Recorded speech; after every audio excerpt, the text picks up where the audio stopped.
लखनऊ और उसके आसपास गांव के बारे में बात करते करते अब हम पहुंच चुके हैं तहसील मोहनलालगंज के एक बड़े गांव निगोहा में। ये लखनऊ से रायबरेली जाने वाली सड़क के करीब है। निगोहा एक प्राचीन जगह है और कहा जाता है कि इसकी स्थापना चंद्रवंशी राजा नाहुक ने की थी। कहानी के मुताबिक एक राजा ने एक बार एक ब्राह्मण को कुछ भला बुरा कह दिया था, तो उन ब्राह्मण ने राजा को सजा के तौर पर सांप बना दिया था और उसे गांव में ही एक तालाब में रहने की सजा दी गई थी।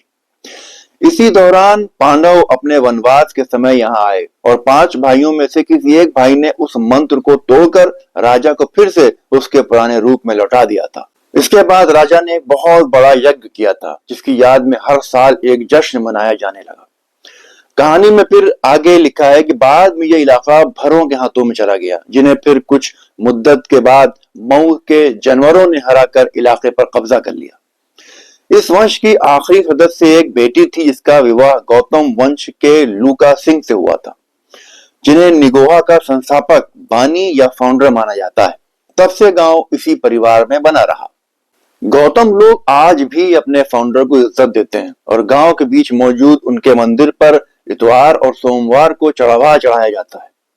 आपको एक बात और बताता चलूं कि यह गांव एक लंबे वक्त तक अंग्रेजों के दौर में चर्च ऑफ इंग्लैंड मिशन का मुख्यालय रहा है, मगर अब यानी सन 1901 आते आते ईसाई असर बिल्कुल खत्म हो गया था। ऐसा माना जाता है कि जानवर मऊ और खुजौली पर अधिकार करने के बाद निगोहा और जरौली आए थे और सीरीज गांव में मौजूद भरों के गढ़ ककोरा किले के भरों को निकाल बाहर कर दिया था।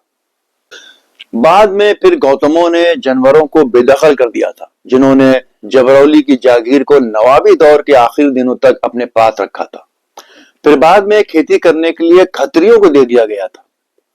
ये दोनों ही परगने बैसवारा राजपूतों के इलाके में शामिल थे और नेहस्ता के बैसों ने इसे अपने कब्जे में ले लिया था। इसी दावे के आधार पर कोरी सिंधौली के तालुकदार की विधवा ने सिसेंदी ब्राह्मणों को दे दी थी और इसी वजह से उदरेरा के भगवान बख्श ने कुसमौरा की जागीर पर अधिकार कर लिया था और कामयाबी से अपने पास बनाए रखा था।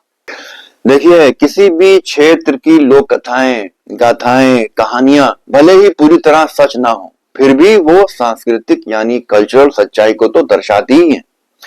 किसी भी इलाके की तारीख को पढ़ते वक्त अगर इन सब लोक कथाओं, गाथाओं, कहानियों का तड़का शामिल हो तो इतिहास और भी रोचक हो जाता है, लुत्फ देता है।